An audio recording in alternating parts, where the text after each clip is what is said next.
여러분 안녕하십니까? 광주 MBC 뉴스투데이 시작합니다. 먼저 오늘의 주요 뉴스입니다. 코로나19 진단검사 대상자가 좀처럼 줄지 않는 가운데 보건소 방역 인력의 피로도가 극에 달하고 있습니다. 코로나 장기화에 대비해 대책 마련이 시급하다는 지적이 일고 있습니다. 사회적 거리두기 3단계에 준하는 행정명령이 발동되면서 영업을 중단해야 하는 소상공인들이 폐업 위기에 내몰리고 있습니다. 태풍 바비에 이어 태풍 마이삭이 북상한다는 소식에 농촌 들녘과 양식장에 비상이 걸렸습니다. 전남대병원 전공의 90% 이상이 정부 의료 정책에 반발해 사직서를 내고 무기한 진료 거부를 이어가고 있습니다. 코로나19 확산을 막기 위해 사회적 거리두기 3단계에 준하는 행정명령이 발동되면서 소상공인들이 폐업 위기에 내몰리고 있습니다. 반년 넘게 적자 운영을 하는 상황에서 강제 휴업 조치까지 내려지면서 영세업자들이 그 고통을 온몸으로 떠안게 됐습니다. 이계상 기자입니다.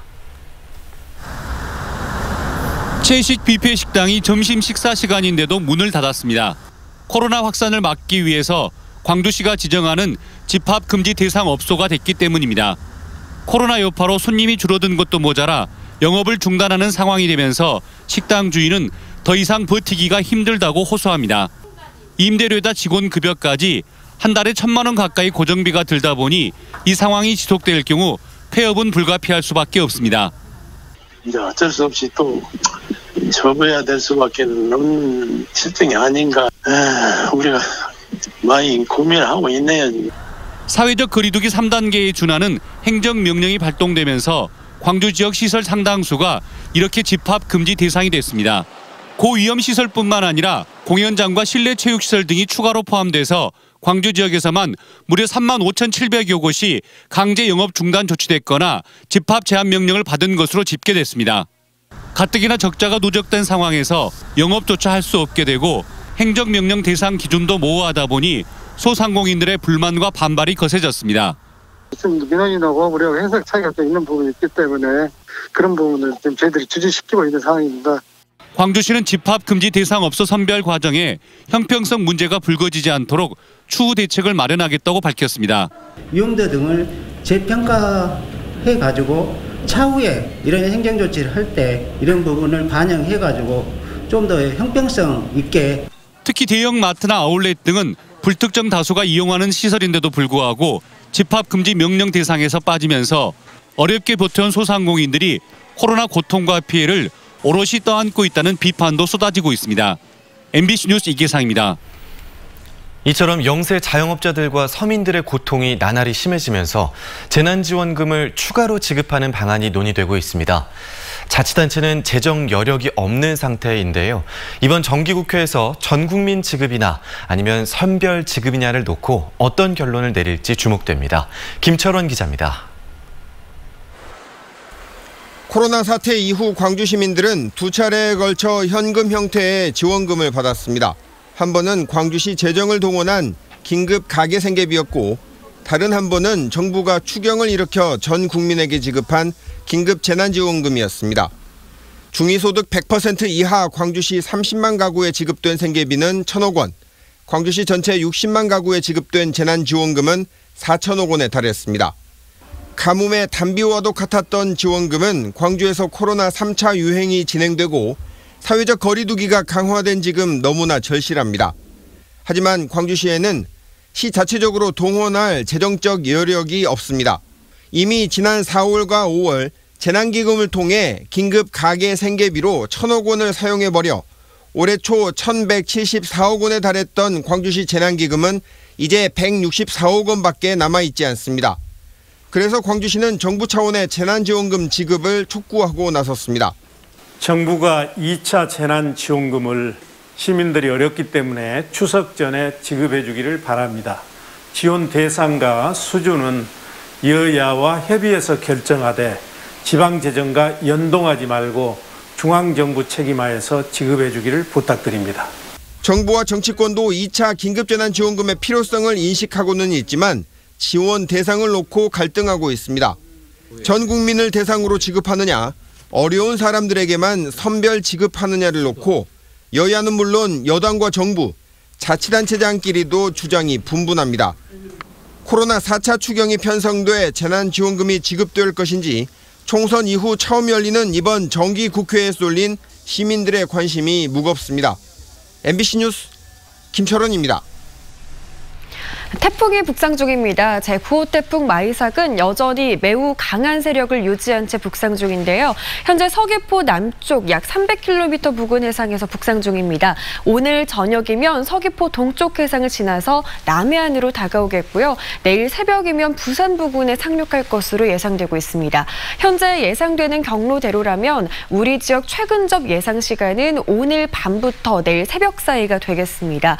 현재 광주와 전남 모든 지역에 태풍 예비특보가 발표된 가운데 완도에는 오늘 밤 11시에 태풍이 최근 접하겠고요. 그 밖에 광주와 광양, 여수는 모두 목요일 새벽 1시쯤에 태풍이 가장 가까이 지날 것으로 예상됩니다. 우리 지역 이미 태풍의 영향권에 든 가운데 태풍의 전면에서 형성된 비구름대의 영향으로 비가 내리고 있습니다. 내일 낮까지 예상되는 강수량은 태풍이 비교적 가까이 지나는 전남 동부 지역은 최고 300mm고요. 그 밖에 광주와 전남 지역에서는 최고 200mm가량의 비가 지나겠습니다. 오늘과 내일 바람도 강하게 불겠습니다. 초속 20에서 40m의 매우 강한 바람이 불 것으로 예상됩니다. 태풍이 지나면서 더위는 한풀 꺾이겠습니다. 광주의 아침 기온 25도로 어제와 비슷한데요. 한낮 기온은 28도로 어제보다 3도가량 낮겠습니다. 날씨 정보였습니다.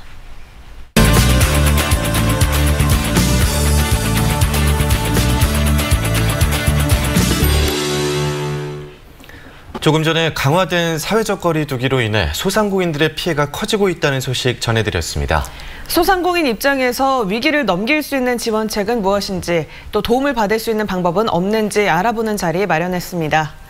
소상공인시장진흥공단 이재영 남부센터장과 좀 더 자세한 이야기 나눠보겠습니다. 네, 센터장님 안녕하십니까? 네, 안녕하십니까. 요즘에 보면 상무지구 같은 번화가도 손님이 거의 없더라고요. 많이들 힘드실 텐데 상황이 어떻습니까? 네. 고강도 사회적 거리두기 2.5단계 발령으로 서비스업의 영업 중지 및 제한 조치가 내려져 시민 및 자영업자 모두가 불안한 상태에 있습니다. 매출 반토막 6개월 만에 매출 절벽 상황으로 내몰리는 상황입니다. 네. 게다가 확진자가 다녀간 사업장은 방역 조치를 하더라도 한동안 고객들의 발길이 끊어져 패닉 상태에 빠지게 됩니다. 어제 만난 한 음식점 사장님은 확진자가 다녀가지 않는 것만으로도 천만다행으로 생각하면서 하루하루를 버티고 있었습니다. 또한 확진자가 증가로 밀접촉이 많은 이미용실 사장님은 고객이 와도 걱정, 안 와도 걱정이란 말로 현 상황을 대변하고 있었습니다.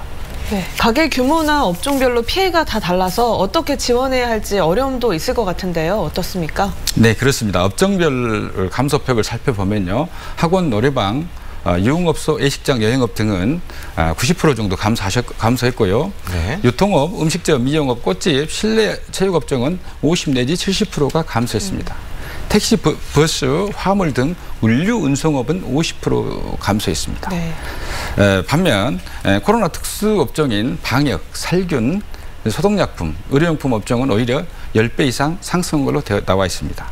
지역과 규모별로 매출 감소폭을 살펴보면 상무지구, 수안지구, 전남대 상권 등 상업지역 중심 상권에 위치한 서비스 사업소의 어려움은 훨씬 더 커 보입니다.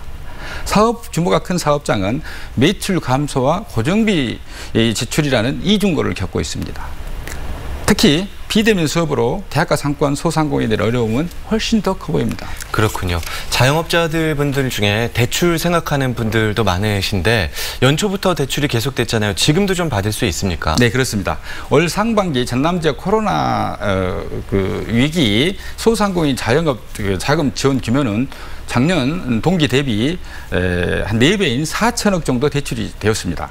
9월 1일 현재 2차 코로나 위기를 직면한 소상공인들을 위하여 저희 공단에서는 두 가지 제도로 대출 제도를 시행하고 있습니다. 제조업 소상공인과 7등급 이하 저신용 소상공인들에게 저희 공단에서 직접 대출을 실시하고 있고요. 일반 서비스 소상공인 사업자는 광주신용보증재단과 시중은행을 통해서 대리 대출을 실시하고 있습니다. 네, 그렇다면 코로나 상황 초창기인 연초부터 대출을 받았던 분들은 대출 만기 기한이나 이자 면에서 변동 사항이 없을까요? 네. 코로나19 피해로 인하여 기대출 중소기업과 소상공인 자영업자들은 대출 만기 연장과 이자 상환 유예 조치를 원하는 분들이 늘고 있습니다. 일부 시중은행과 공공기관에서 대출 기한 연장과 이자 납입 유예 등의 일부 제도를 실시하고 있습니다. 저희 공단도 중소벤처기업부와 이 문제를 내부 논의 중에 있다는 말씀을 올립니다. 네. 그러면 마지막으로 이 소상공인 위기를 극복하기 위해 필요한 정책이나 지원이 어떤 건지 간략하게 짚어주시죠. 네. 고강도 사회적 거리두기 상황에서 밀접촉 다중이용 서비스 사업자의 이중고를 덜어주는 고정비용 절감 방안이 절실해 보입니다. 예를 들면 금리를 인하한다든지 임대료를 인하 및 보조, 인건비 지원, 세금 감면, 전기료 인하 등 코로나19 서비스업의 재난지원 2가 필요해 보입니다. 네, 말씀 여기까지 듣겠습니다. 지금까지 소상공인시장진흥공단 이재영 남부센터장이었습니다. 고맙습니다. 네, 고맙습니다. 코로나19 확산이 계속되면서 광주에서만 하루 2천여 건의 진단검사가 이뤄지고 있습니다. 이를 담당하는 보건 인력은 주당 100시간이 넘는 살인적인 노동 강도에 시달리고 있는데요.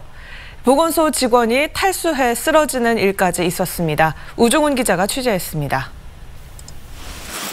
자가격리자의 집 앞에서 보건소 직원들이 방호복을 입습니다.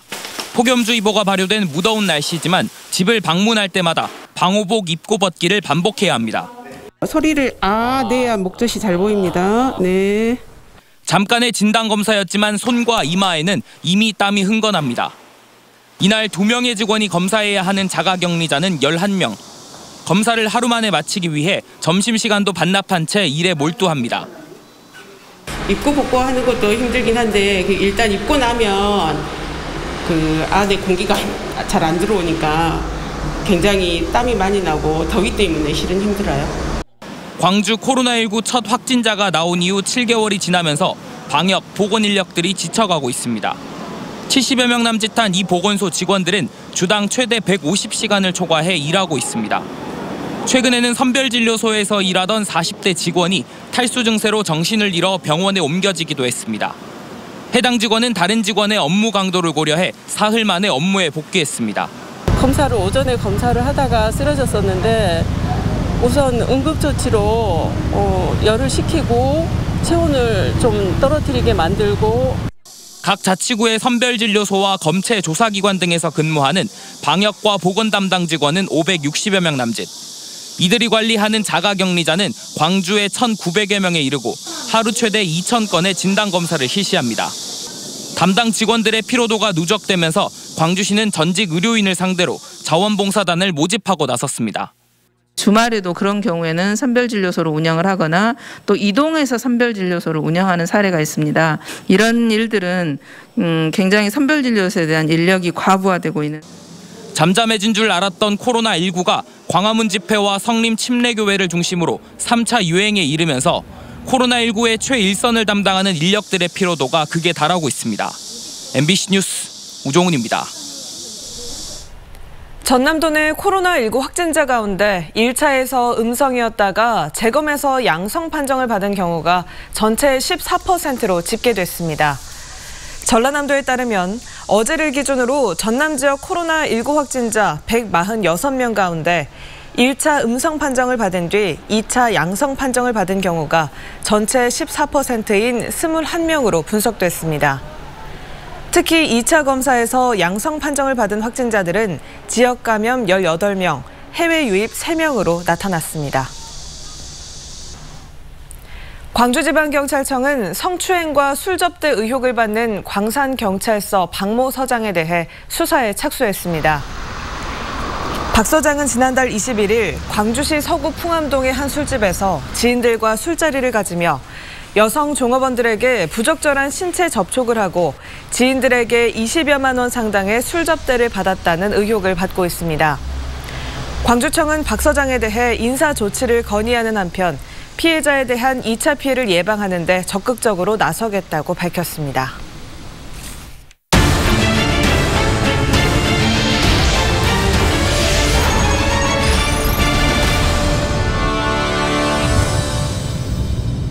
의대 정원 확대 정책에 전공의는 물론 교수들까지 가세하고 나서자 정부가 정책 추진을 중단했다고 밝혔습니다.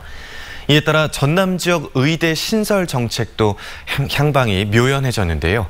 지역민들이 분통을 터뜨리고 있습니다. 조희원 기자입니다. 지역 공공의료와 기초 특수 전문 분야 의학 발전을 위해 최소 4,000명을 증원해야 한다는 정부와 정원 확대가 아닌 지역병원 환경 개선과 의료수가 정상화를 주장하는 의협의 팽팽한 줄다리기가 시작된 건 지난달 21일. 코로나19 상황이 심각해지자 정부는 휴전 카드를 꺼내들었습니다. 위기부터 극복한 다음 모든 가능성을 열어놓고 다시 논의하자며 정책 추진을 중단한 겁니다. 그러나 전남 지역 의대 신설 논의 역시 무기한 연기된 상황에 지역민들은 실망감을 감추지 못했습니다. 의사들이 아주 이기적이고 못했어요. 요 밑에 사람들은 어떻게 살아라고. 병 들면 서울로 가야 되고 서울까지 가다가 죽고 여기도 의대가 하나 있어야 당하는 거 아니겠어요? 도내 의대 신설을 사실상 확정된 것으로 받아들이던 지역 관계자들은 일단 조심스럽게 사태를 관망하는 분위기. 의대 신설 절차가 중단돼서는 안 된다는 확고한 입장 속에서도 논의의 향방을 지역에 유리하도록 유도해야 한다는 목소리도 나옵니다. 의정협의체가 신설되면 지역별 맞춤 정책을 새롭게 논의할 가능성이 높은데 10년이면 떠날 지역의사제보다는 의대 신설의 명분을 확고하게 다져야 한다는 겁니다. 의과대학이 있는 부속 병원을 만들어줘서 공공의료기관으로서 역할을 할 수 있도록 해주면 되겠고, 그리고 공공의료기관이 만들어지면 여기는 지금 전공의 등 이런 사람들의 중요한 취업 장소가 되잖아요. 그러면 그 사람들도 취업을 하고, 그래서 이 지역의 의료 서비스도 확충하고. 하지만 당장은 코로나19 확산세가 여전하고 전공의 집단 휴진이 언제까지 이어질지 알 수도 없어 지역 내 의대 신설 논의가 재개되기까지는 시일이 걸릴 전망입니다. MBC 뉴스 조희환입니다. 전남대병원 소속 전공의 대부분이 정부의 의료 정책에 반대하며 사직서를 제출했습니다. 전남대병원에 따르면 전남대병원 소속 전공의 310여 명 가운데 90% 이상인 280여 명이 사직서를 제출하고 무기한 진료 거부를 이어가고 있습니다. 병원 측은 아직 사직서는 수리하지 않았으며 대한전공의협의회와 정부 간의 논의를 지켜보며 대응 방안을 마련하겠다고 밝혔습니다. 조선대병원 소속 전공의는 사직서를 제출하지 않았지만 진료 거부는 이어가고 있어 수술 등의 차질이 발생하고 있습니다. 염태영 민주당 최고위원이 광주를 방문해 지방 분권과 지역 균형 발전을 위해 힘을 쏟겠다고 약속했습니다. 현직 지방자치단체장으로는 처음으로 민주당 최고위원에 선출된 염태영 수원시장은 광주시의회에서 기자들을 만나 지난 20대 국회에서 심의조차 받지 못한 지방자치법을 개정하는 데 최선을 다하겠다고 밝혔습니다. 염 최고위원은 5.18 역사왜곡 처벌법의 중요성을 언급하며 관련 법이 국회에서 통과될 수 있도록 당내에서 역할을 하겠다고 강조했습니다. 일주일 만에 다가오는 태풍 마이삭은 지난번보다 더 강력할 것으로 예상되는데요. 농가와 양식장에서는 태풍 바비로 생긴 피해도 복구되지 않은 상황이라 걱정이 큽니다. 김양훈 기자가 취재했습니다.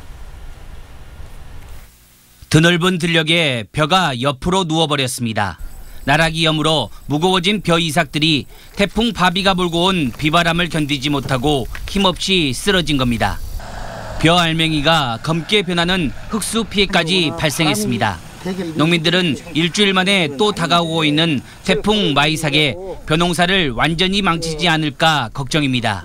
예, 저번 바비 태풍이 돼서 흑수포 피해가 좀 다소 발생을 했는데 또다시 큰 태풍이 온다니 걱정이 상당히 심하게 됩니다. 배들이 곳곳에 너부러져 있습니다. 태풍 바비의 강풍에 40% 정도의 배가 낙과 피해를 입었습니다. 그런데 태풍이 또 올라오면서 그나마 남아있는 배들도 수확을 제대로 할 수 있을지 장담할 수 없는 상황입니다. 앞전 태풍에 배가 많이 떨어졌고요. 앞전 바람에 꼭지가 많이 흔들려가지고 또 태풍이 온다니까 걱정이 많네요. 양식장 어민들도 걱정이 이만저만이 아닙니다.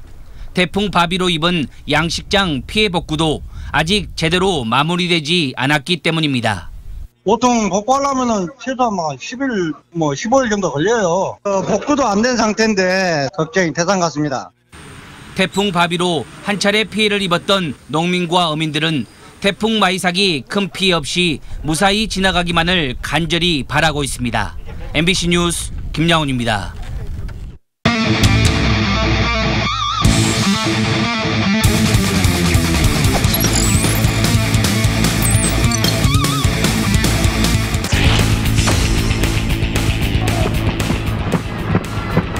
초구를 때렸습니다. 센터 쪽 중견수 오른쪽에 안타. 3루를 돌았고 황대현이 열심히 홈으로 파고듭니다. 홈까지 선취점을 향해 들어옵니다. 김규성의 1타점 적시타. 이제는 유인으로 가져갈 수 있거든요. 자, 컨택 툭 갖다 때린 타구가 내야를 절묘하게 건넜습니다. 박찬호의 컨택. 스코어는 2대0.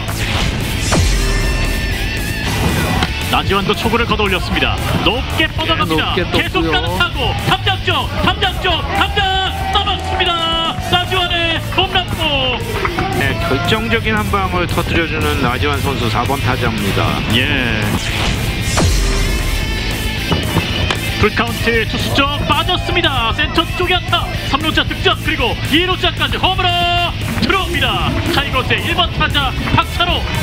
오늘 3안타 경기 타점까지 추가합니다. 초구를 때렸습니다. 끌어당긴 2루수 쪽 땅볼. 마지막 아웃카운트로 연결되고 있습니다. 새로운 9월의 시작. 기아 타이거스가 9월의 첫날 승리를 가져갑니다. 광주시가 고층 빌딩이 들어선 도심에 바람길 숲을 내는 사업을 추진합니다. 광주시는 도시 외곽의 산림에서 만들어진 찬바람을 도심으로까지 연결해 도심의 열기를 식히고 미세먼지를 줄이는 도시 바람길 숲을 조성한다고 밝혔습니다.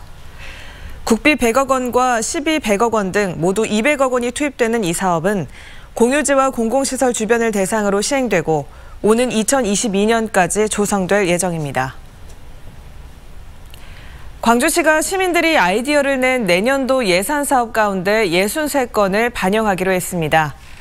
광주시에 따르면 지난 3월부터 한 달간 시민들로부터 공모를 받은 예산 사업 550여 건 가운데 온라인 투표를 거쳐 119억 원 규모 63건의 사업이 최종 선정됐습니다. 선정된 사업에는 화재 대피용 마스크 지급과 반려견 놀이터 조성 등이 포함됐고 예산 반영을 위해 시의회에 제출될 예정입니다.